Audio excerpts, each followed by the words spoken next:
Alright, Cory, we're getting triumphant with this one.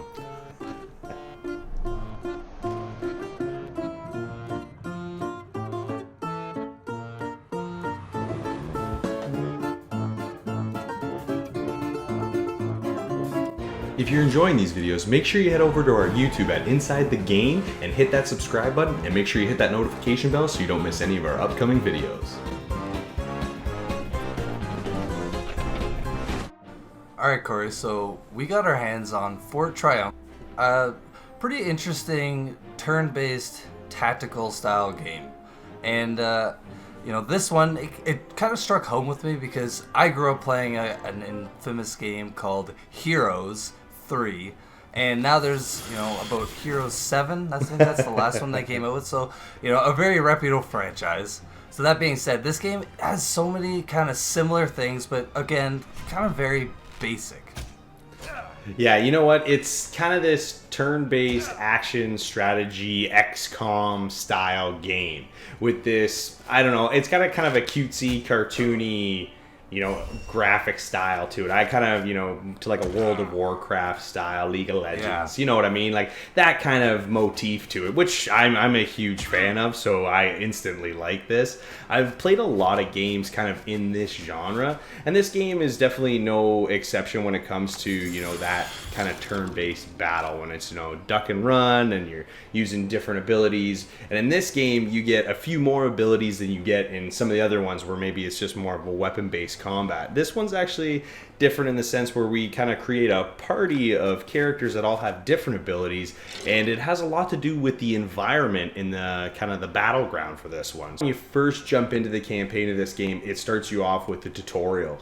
And with these games, it's, there's a lot of strategy involved, so it definitely takes some play time to get used to how these games work, and they're not necessarily easy games to approach. Like I said, I've played a few of these in the past, and they're not all easy to get into. They're not necessarily clear on some of the abilities you need to use or how you navigate the map or how attacks work. But again, they all kind of have their own tutorials, but I just thought this one right off the bat kind of threw you into one that was very descriptive. It kind of explained all the roles and how to use the abilities and almost give you, kind of examples on what you could do. So you don't necessarily, there's lots of other options than what they just show you, but they kind of give you the basic premise on what you can, what you can do when you're on the battlefield, because stunning enemies in this is everything.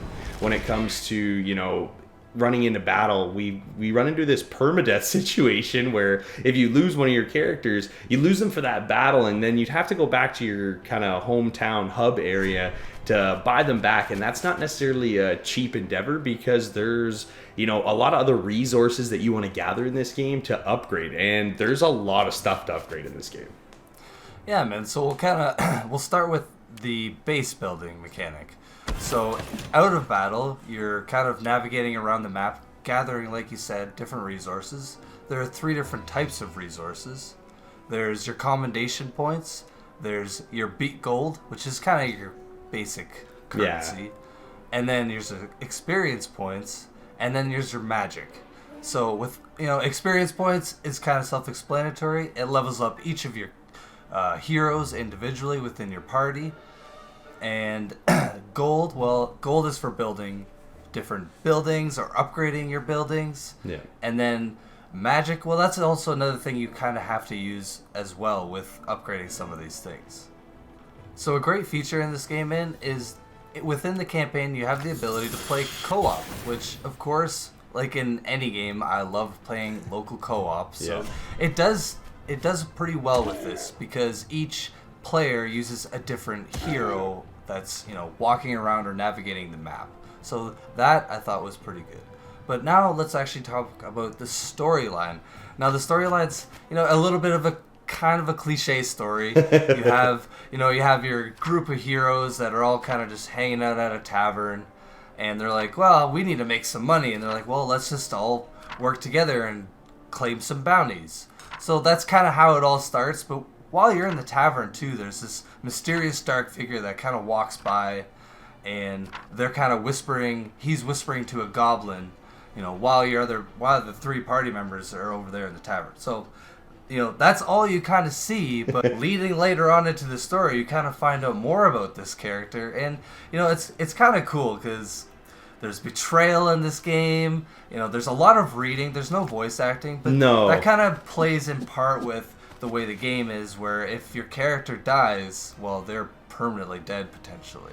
Yeah. You know what, like you said, there is this kind of big overarching story when you're playing through the campaign, and there is a lot of dialogue to read through. But if you do catch yourself really getting into this dialogue, it can be quite comical at times. Like, sometimes it's kind of hit and miss. Lighthearted, Yeah, you know what I mean? Like, sometimes it's maybe a little too much, but at the same time, they do a pretty good job at implementing it. So if you do, not, just jam that mouse button, skip through the dialogue, you really actually start to get invested in the characters and kind of, the funny things and kind of quirks that your party has along the way when you start meeting some of these other characters throughout the game.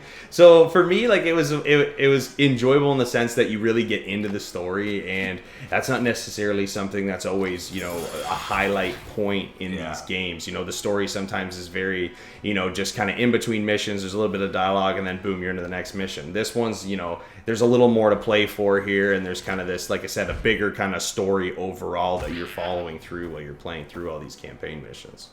Yeah, man. And another thing that they have in this game, another game mode, is skirmish mode.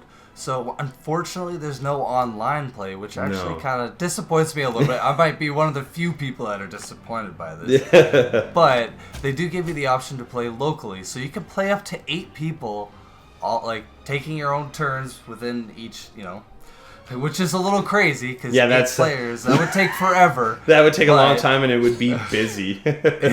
Yeah, but it gives you the option to play with your buddies locally against each other, and to actually get to dab into the other races. Now, there's only 4 races. There's the necromancers or the undead. There's the goblins. There's the trolls, and then the humans.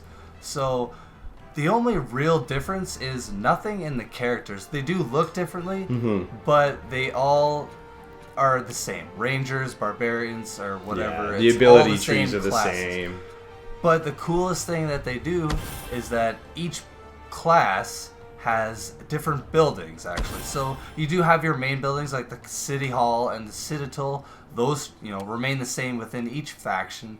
But the bottom ones that give you kind of different bonuses, like +1 attack, where that's what the knights give you in one building, whereas the necromancers give you +1 bleeding damage with that same building. So it kind of adds, just a little more variety and depth to the game, which I did really enjoy. Yeah, you know what? It's nice because, like you said, you get to kind of try out all the different factions. Even though the characters have the same abilities, it's nice to kind of play with that different skin and build your kind of town center up. And like you said, there is a bit of a variety there, so it's not exactly cookie cutter. So there is a little bit of difference there, which is nice. But you know what? We've been talking a lot of good about this game, and there isn't much bad with this game. Like I said, I've played a lot of these games before, and this one is definitely kind of a really good entry level to advanced for anybody that wants to play this style of game. But I just found at points the camera angle can be kind of weird, and when I say that, there's kind of a critical hit kind of finishing move that your characters will do sometimes, and what it does is zoom the camera in and kind of do like a slow motion kind of like last stand kind of attack thing, which is super cool. But every once in a while that camera angle was like not in the right spot, so it'd be clipping through a tree or a piece of the environment. So it was a little weird because like that's camera angle that I guess you really want to showcase. But I mean, that's me being like really picky. Like I had a really good time playing this game, and it like by no means was it deterring me from jumping back in. It was just every once in a while it was like, oh man, like you want to see those hits, right? So it was a little disappointing there. But you want to see the big lunging, smash down from your paladin. Exactly, man. That's what you want to hear. That's what you want to hear. So you know what? I had a blast playing this, Nate. If you gotta score it, what are you gonna give it? Well, man, just with the difficulty that this game can bring, because you can play on easy, which I do recommend when you start, but you can lead you all the way up to legendary, which holy crap, this game it's challenging. So anyways, with the different factions that are available and the really cool story, I'm gonna have to actually give this one an 8. I know it's crazy, man. You know what, for you, this one struck home, buddy.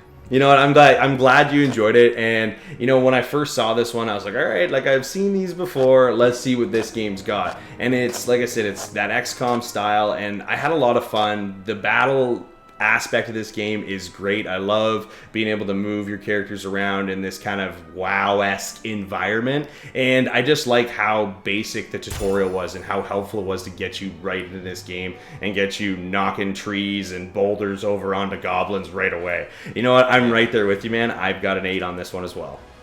Awesome, man. With great visuals and a comical storyline, there's some camera angles that may be glitchy at times, but overall it doesn't take away from the fun you're going to have with this one.